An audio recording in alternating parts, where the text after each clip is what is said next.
Hey, Fix It friends, this Saturday selection is In My Heart by Mackenzie Porter, illustrated by Jenny Lovely. I'll tell you why I like it and why it was great to help Monica get adjusted with daycare. So stay tuned.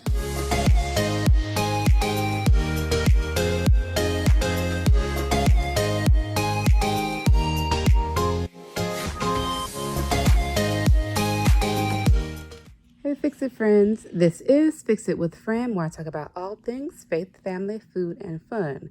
A big shout out to my Fix It friends. We are growing and going, y'all, and the subscriber membership, groupship, friendship is continuing to go up and up. So for anybody that is new here, I just want to take a quick moment to say welcome and thank you for being one of my Fix It friends.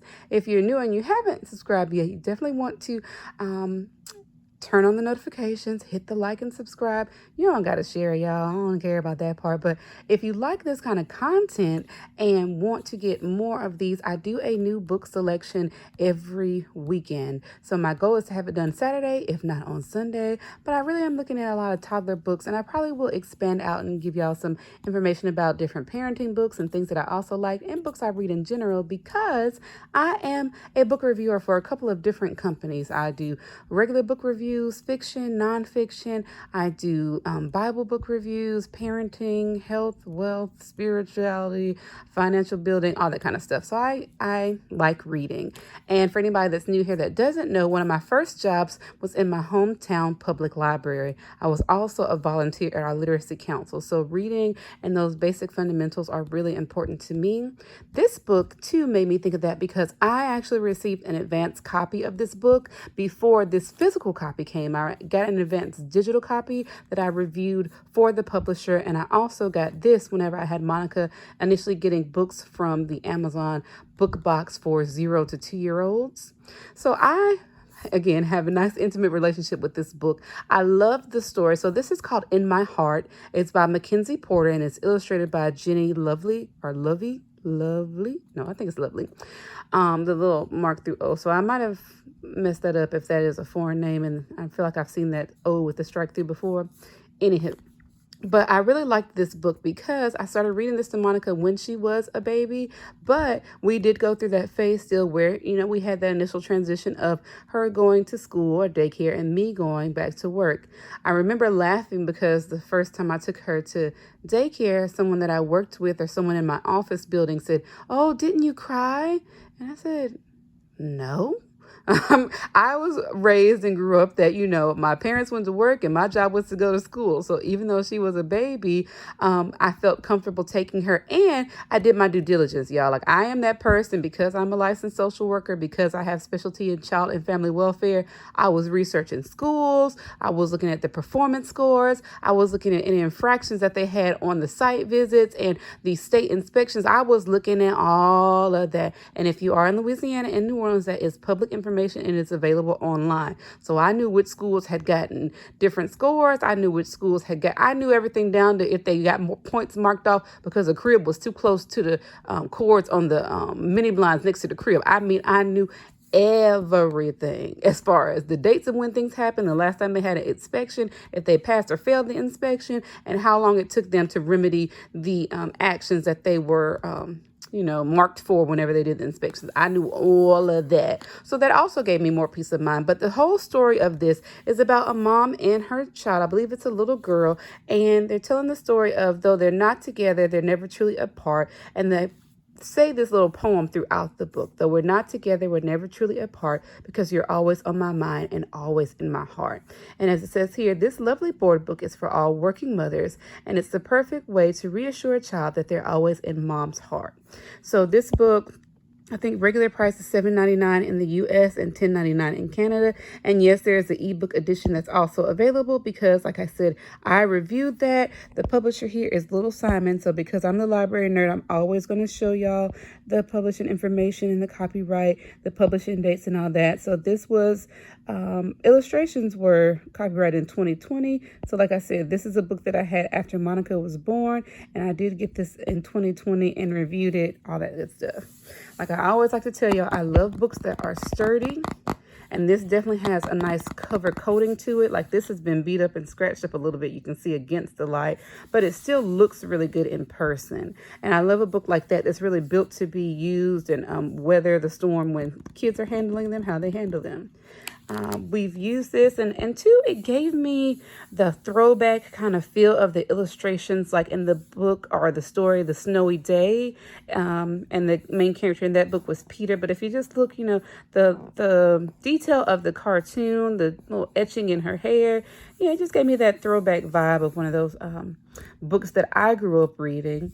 So it just talks about them and their kind of morning routine and the different things that the mom does to get ready, packing the bags and talking to one another. And it's very similar to the morning routine many of us may have, giving the little girl a kiss before she leaves and then saying goodbye. And then again, here comes that poem that though we're not together, we're never truly apart because you're always on my mind and always in my heart.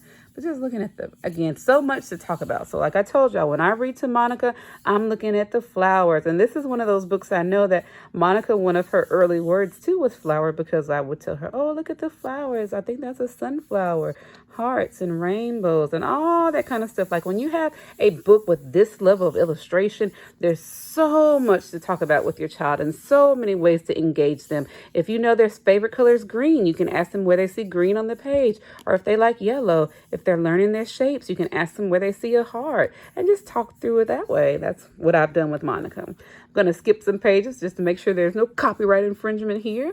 But again, too, all the different diversity within the book, I like that as well. I like books that kind of show my child the reality of the world that we live in, especially our world here in New Orleans. Now, this isn't anything that I really related to because our schools don't allow us to bring in outside food. So whatever Monica eats during the day is what she eats. I do know the schedule of the food during the day. And just being relatable too, like mom's doodling, and everybody doodles in meetings. I don't know about you, but I often do.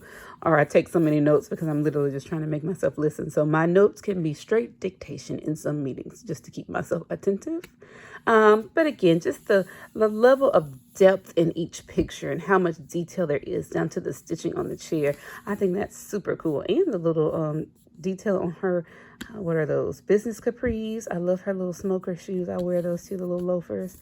And all of that stuff. So again, lots of diversity in the classroom, in the pictures, different artwork in the background. You could tell that's the room for her at school.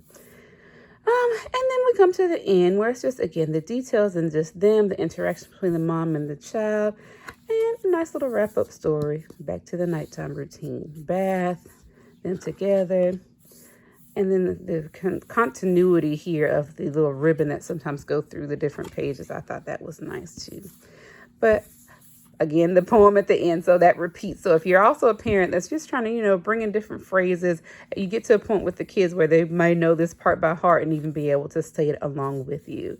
But if you're looking for a book, especially for any of my parents who may have been home with your child, had that transition during the pandemic where you were all home and the school was closed and you have to send them back, this is a great book, even for those new parents who you're, again, home with your baby or home with your child, you're about to put them into daycare or school for the first time. This is a great way to kind of build that routine and introduce it to them and help them understand, this is what we're going to be doing and this is how it's going to go. But just like the mommy and the little girl came together at the end, we're going to come back together. So I thought it was a beautiful story. Again, y'all know I will always comment on illustrations. So check this book out. Again, it's called In My Heart by Mackenzie Porter with illustrations by Jenny Lovely. You may be able to find it at your local library, or as it says here, digital copies are available. So there is the ebook version on Kindle, and it may be on some of the other e-readers too. Y'all know I'm an Amazon girl, so I'm talking about Kindle. So I wanted to share this with y'all because, again, I found it to be a very relatable story, but also I think to have it in this size and maybe a larger book, but I'm always keen on these books that are great to just drop into the baby bag or put in Monica's little play pouch in the back seat of the car, and she can pick it up and use it as she wants. So this was actually chilling in the living room on her bookshelf in there, and she loves it. She picks it up herself. She even asks to read it. So again, just wrapping up, this is Fix It with Fran, where I talk about all things faith, family, food, and fun. I truly believe, that God has given us all gifts and talents that can fix some problem that exists in the world. And while we may not be able to fix everything, I want to remind and encourage you to remember that we can all fix something. So till next time, I pray that you will find that thing and fix it. And again, if you like this kind of content, like these book suggestions, do like and subscribe and turn on the notifications, because I will be back next week with another one. Thanks for watching, y'all. Have a happy weekend. Bye.